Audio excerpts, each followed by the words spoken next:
Hi everyone! This is Drama Blur, also known as Drama Rambler.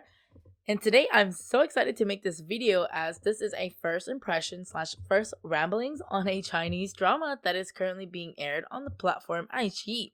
This drama goes by the English title of Warm on a Cold Night.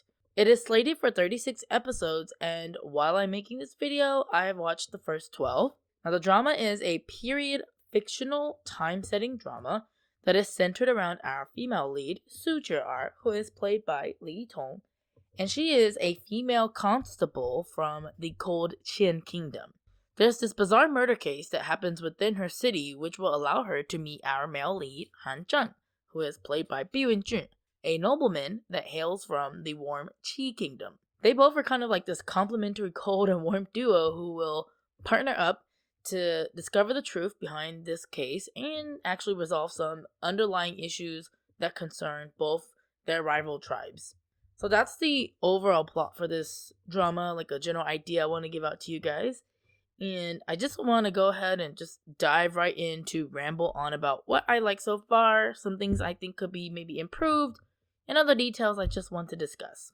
First is the acting of our leads and their chemistry.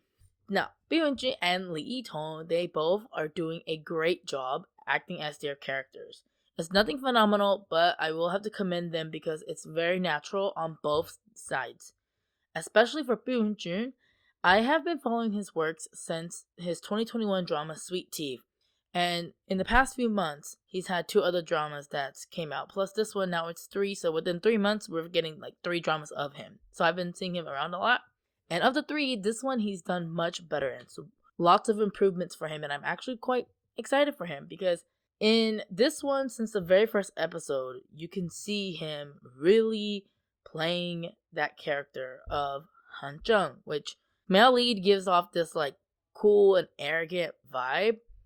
And in episode 1, right from the beginning, there's like a scene where he acts just like that towards our female lead because she's interrogating him basically with her godfather, and he's got this aura that's like already scaring them because, well, his Qi clan is well known to be powerful with these like abilities of wolf-like attributes, I guess, that they have. Because male lead, I don't know, they haven't really explained it, but his eyes turn this like light blue, and then he has these other like special like abilities. It's not like fantasy CGI kind of abilities, but he's really good with fighting, good in martial arts, and when he wants to like go somewhere, he's got this like quick agility thingamabob where like basically if you just blink, boom, you're there.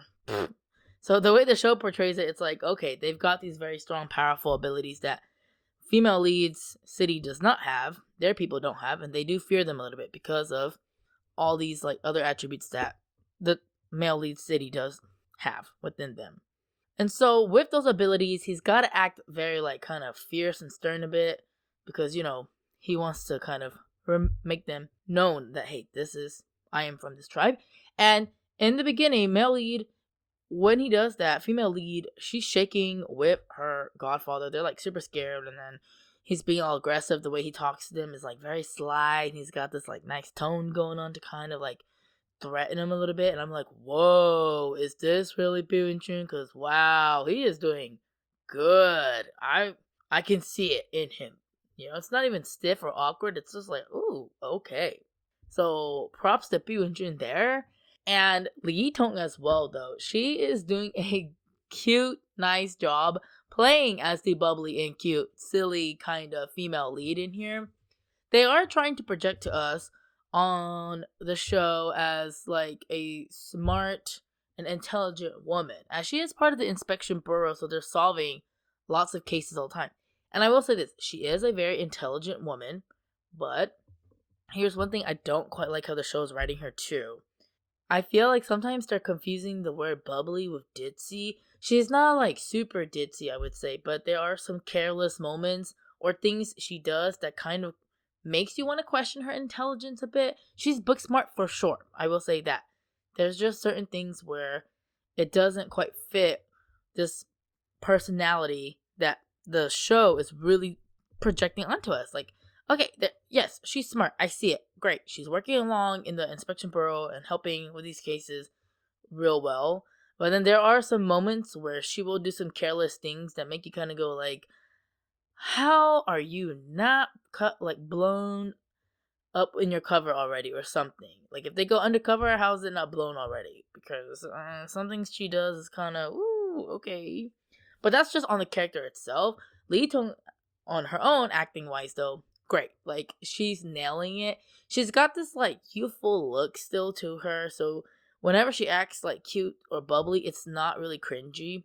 Lee Tong does it nice where I'm like, oh, it matches her. I wish I could see her in some more roles like this. I've seen her in like this other drama, but in here, I like it. She's making it believable that she is Su Jir, and it's meant for her to play.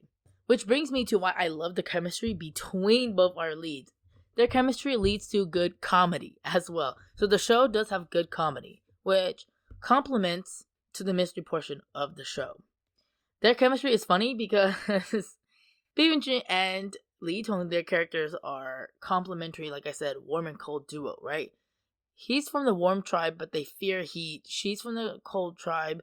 And actually, it's been shown to us in the beginning that Lee Tong, since she was young, her character Sutra has this like disease or something that makes her body really, really weak. She actually almost borderline passed away, but then her mom, being a physician, saved her. And now, just occasionally, like whenever her body reacts to it, it will just become weak randomly. So she's had that issue ever since she was young. But when she meets male lead, of course, like any drama trope would go, he's the only one source that she doesn't know why, but helps her health improve significantly whenever she holds his hand. I was just like, what? Okay. But that was really funny because that's what makes her really pester and push herself onto a male lead in a like friendly manner, of course, not like a flirty manner, because well, in this case, female lead's not really like focused on romance or has no clue about that stuff. So she's just like, oh, I really need to be around this man because he's like my only option that will save me from this weakness disease I've had forever. And I don't know why he's the only one, but if he can fix it, I'm gonna try my best to stay around him. And that makes for a really funny idea in the beginning because like whenever she wants to go near him, she's like trying to be sneaky around it and just tries to grab his hand whenever, and he's just kind of like, what are you doing? And she's like, nothing. And it's so funny, Lee Tong, when she does it, it's so cute. She looks almost like a little cat that kind of purrs on to their owner whenever they want something. And so there's like these moments and scenes you'll see where she's like literally rubbing her cheeks onto his hand. He's just like, okay. But the show, as it goes forward, he obviously uses that against her as a leverage to kind of be like, well, you need me, don't you? Or like, remember who's the only one that can help you.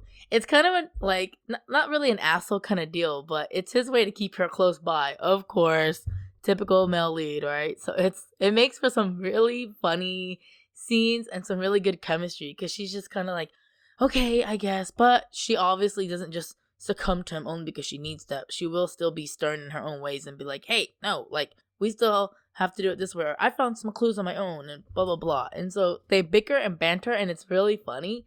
It's not cringy to where you're like, okay, this is getting excessive. The only one thing I do find that might be a bit kind of a drag a little bit is when second male lead kind of comes into the story, but that's a whole different thing I would probably mention in a minute here. But it's funny because, well, male lead, once second male lead enters as well, could probably open up his own vinegar shop because the amount of vinegar he is eating while second male lead is here is more than what I could probably handle.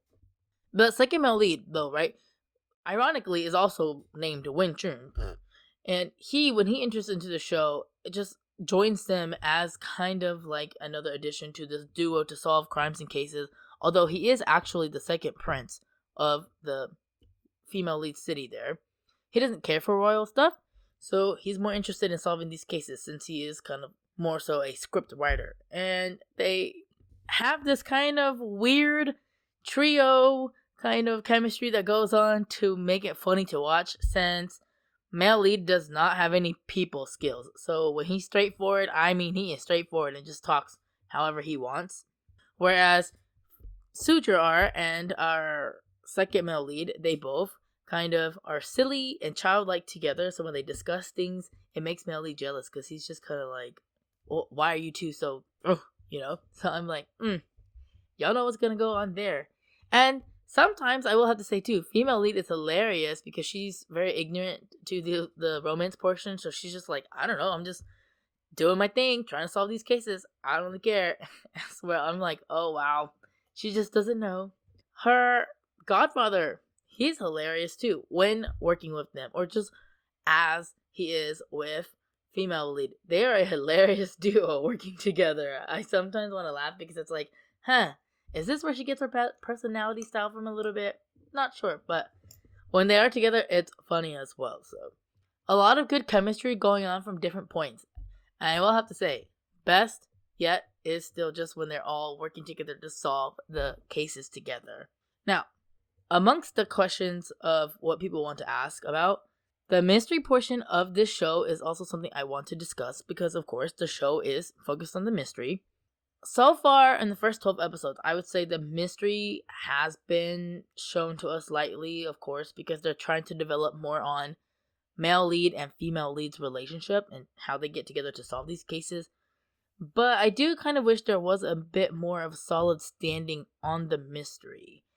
It's not bad, but there's also a lot of circulating going around, which makes it seem like there's no end to whatever they are discovering or finding.